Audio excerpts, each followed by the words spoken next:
Hey guys, welcome back to another episode. I'm Scott. I'm Big T. And we are the Nerd Treasure Chest. the Nerd Treasure Chest. We're going to get that right one of these days. Yes. So let's see who we have inside. For some reason, I think it's going to be related to maybe Weequay in a weird way, or the Queequay. Let's take a look inside.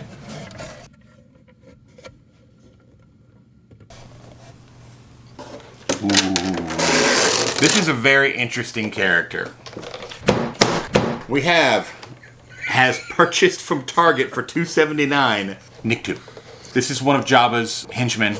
If you can see, he's got the staff. 77 card back. A little trivia, as we get too far into it on Nikto, because we all like trivia. Do you like trivia? You know a good way to get more Star Wars trivia? Like and subscribe to our channel. Maybe even share it. We are a small channel. We could really use your support in helping us grow. It just takes a second to smash that like button. A comment is great, even if it's just, hey, neat toy. Absolutely. Anything like that. It's greatly appreciated. Nikto, in Russian, means nobody. Now, why is that a big deal? I think it's because Nikto, the name, he's actually really a nobody. That's actually his species. That is not his real name. Like the Weequay or the Queequay, as you could pronounce it. That's just the species name. And in fact, he has 3 different species that they belong to. He doesn't belong to all 3 of them, obviously, but there's the red and the green and the mountain. We're going to put all 3 right here because I will butcher them. He was first seen on Jabba's sail barge in Return of the Jedi. Yeah. As one of the skiff people who fails to push Luke into the Sarlacc pit. I think he himself ends up in the Sarlacc pit. But he was on the second skiff. In this scene, you can see Nikto is the actual driver of the skiff that Han, Chewie, and Luke Skywalker are boarded upon. He is standing behind Lando Calrissian. In the next scene here, you can see Lando Calrissian and Nikto struggling. Nikto obviously pulls a blaster from his holster, I'm assuming, and Lando tries to disarm Nikto. At the same time, on the Master Sail barge, one of the henchmen put up some type of cannon and actually shoots at the skiff guard where Nikto, Lando, Chewbacca, and Han Solo are on. I guess he hits one of the repulsor lifts and it turns sideways. This is when Nikto tries to hold on to Lando as he's thrown from the actual skiff into the Sarlacc pit. Lando manages to hold on to some type of rope that's dangling from the skiff. Nikto, again, a unique name. Another thing I like, if in a previous video we've done Klaatu, another Jabba henchman. Klaatu, Barda, Nikto. That is what Ash is supposed to say to activate the book. The Necronomicon. Klaatu, Barada, And conveniently, that's 2. I mean, I'll have to look and see if that third character's out there. I don't want to tell you that it is, but it's just kind of a neat coincidence. Or is it? Russian name means nobody. Part of an evil curse thing to activate the Necronomicon. It's a Jabba henchman who died a horrible death on the desert. Someone out there on the internet said that his name is Lathe, L-A-T-H-E. I have not confirmed that, but we're going to put it in here just in case it is true. And I'm going to try to put it in the comments below, actually, who said that. But I believe his name is Lathe, this particular one. Otherwise, Nikto is what we all refer to him as. So to us, he's still Nikto.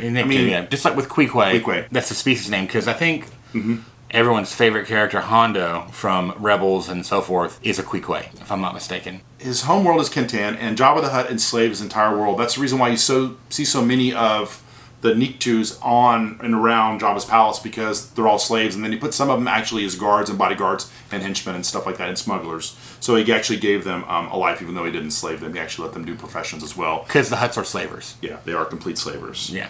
And another thing that is very interesting is that there's actually a Jedi that's Nikto species. His name is, which I'm going to butcher, but I'll try. It's Ima Gun Die. I'm going to die. I was going to say, did you just say, I'm going to die?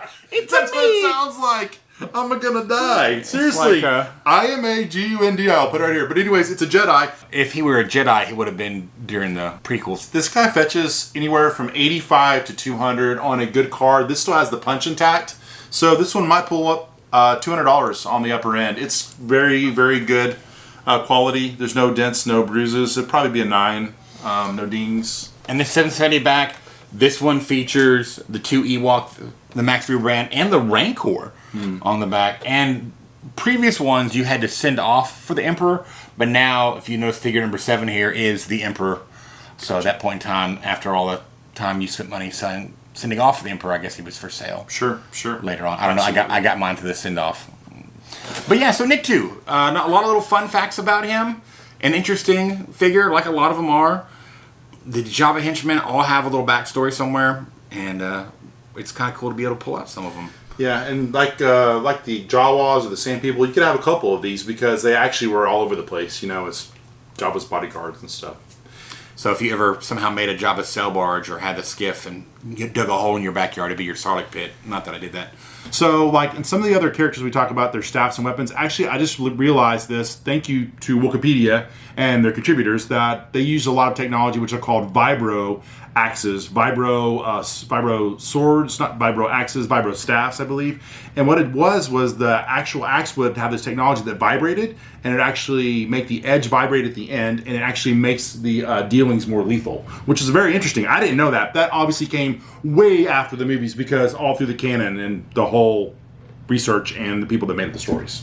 Exactly. So, anyways, very interesting fact, and we talked about him in another one. So in Queequeg, I told you something completely different. Doesn't really matter because I'm probably going to get this out, but it's called a vibro axe. It's kind of cool. Cool. You learn stuff. I learn stuff. That's why we do these videos, to learn cool stuff. Exactly. Hey.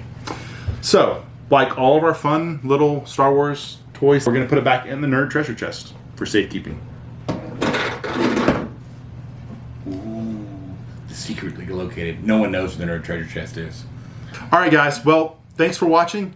I'm Scott. I'm Big T, and we are The Nerd Treasure Chest. Like and subscribe, baby. Like and subscribe. Like and subscribe. Thank you for your support.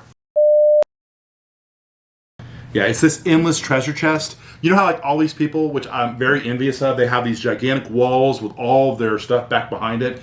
But I've got so much, and I'm not bragging, that I don't know if I'd have big enough room for it. So we had to get this treasure chest that has Time Lord technology. It's like a TARDIS where it's bigger on the inside, if you get that reference. That's right. So it's like a bag of holding if you're a D&D person, I guess. That's pretty cool. It's really cool. You put your hand down. We could climb in there right now if we had to, but we won't. All right.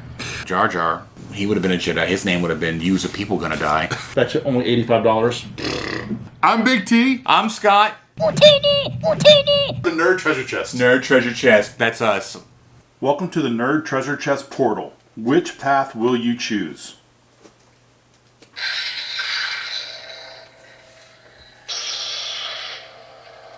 The choice is yours.